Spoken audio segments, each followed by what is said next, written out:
আসসালামু আলাইকুম। সালাম আলাইকুম। আশা করি সবাই ভালো আছেন। আলহামদুলিল্লাহ আমরাও ভালো আছি। যারা সৌদি আরব নতুন আসতেছেন, কারণ টাকা পয়সা খরচ করে 6 লাখ 5 লাখ টাকা খরচ করে আপনারা সৌদি আরব আসতেছেন, দালালে বলতেছে আপনাদেরকে আসলে 60,000 টাকা 70,000 টাকা বেতন থাকবে, এরকম ভাবে বইলা আনতেছে। আইনা দেখা যায় কি বলে অমুক কোম্পানির কাজ দিবে, অমুক কোম্পানি কাজ দিবে, নাম বলে কোম্পানির, বিভিন্ন ধরনের কোম্পানির নাম বলে। আইসা দেখা যায় কি কোনো কিছুই নাই। পরে হারিয়া পয়সা তখন লাগে, কাজ নাই, খাবার দাওয়ার কষ্ট, যেটিয়া খরচ করে আসে আইসে হারে পারে কালি হাতে স্বর্ণ হতে পারে যেতে হয়, আর যাইতেও পারে না। পরে এই অবস্থা বসে থেকে কান্দাকাটি করে।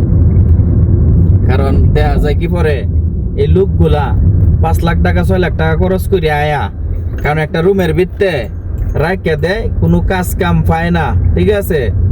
এই অবস্থা হয় বাড়িতে তাহে কান্দাকুটি ঋণ করিয়া আই, কারণ সমিতির তেলুন উঠায়, কিস্তি উঠায়, ঋণ করিয়া 2 লাখ টাকা 2.5 লাখ টাকা 3 লাখ টাকা ঋণ করে। দেখা যায় কি সব টাকা কিন্তু একটা লোক বিদেশ আইলে থাকে না, ক্যাশ টাকা থাকে না, কিন্তু আইসা এই বিপদে পরে টাকা পয়সা খরচ করি আয়া রুমের মধ্যে রাখে দে, কাম দিতাছি হেন লয়ে যায় বনভূমিত বলে এই কাম, কিন্তু 3-4 মাস জায়গায় এবার রুমও বয়া রাখে আই, কিন্তু খাওয়ন নাই লোকটার। এই লোকটা না খায় এমনিতেই দুর্বল হয়ে যায়, তখন বাড়িতে কান্দাকুটি এই অবস্থা। কারণ সৌদি আরব যারা আসবেন বুঝছে শুনিয়া তারপরে সৌদি আরব আসবেন, কারণ সৌদি আরবে এখন এরকম একটা পরিস্থিতি, কারণ আপনি চাইলেই যে কোনো জায়গায় যে কামে লাগতে পারবেন এটা পারতেন না। সৌদি আরব নতুন যারাই আসবেন বুঝছে শুনে আসবেন, কারণ কি কাম কি কোম্পানি অবশ্যই জানবেন। কারণ আইনে সাইরা আয়া দেখে কি বলে আলমরাই কোম্পানি চাকরি দিব, না দিকে চাকরি দিব, বিভিন্ন ধরনের নামের কোম্পানি চাকরির কথা বলে, পরে আয়া দেখে কোম্পানিও নাই চাকরিও নাই। মানুষ টাকা লাগিয়া একটা অসহায় মানুষ আইয়ে কি বড় লোকরা বিদেশ আইয়ে, গরিবরা আইয়ে বিদেশ টাকা কামানি লাগিয়া একটা ঋণ দস্ত করিয়া মানুষের কাছ থেকে হাওলাত করে ঋণ করে এইখানতে সেখানতে লয়ে বিদেশ আইয়ে, যে বিদেশ যাই আমি 2 টাকা কামাই আমি ভালোভাবে চলার লাগিয়ে আসি।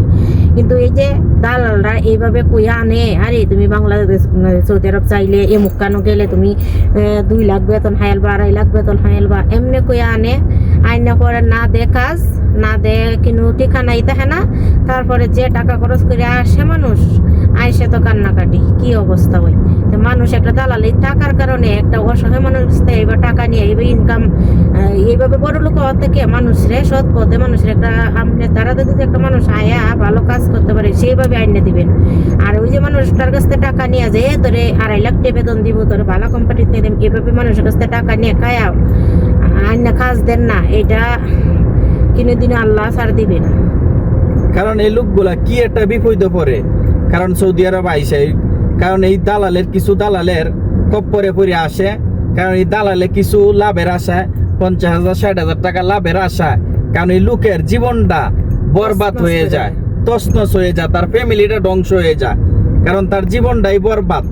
কারণ একটা ফ্যামিলির থেকে দুজি একটা ছেলেকে পাঠায়, কত কষ্ট করে টাকা জমায়, কত কষ্ট করে যে পাঠায় একটা ফ্যামিলি জানে, কিন্তু দালালরা এই জিনিসটা বুঝে না, কিন্তু টাকাটা ছাড়া এরা কোনো কিছুই বুঝে না।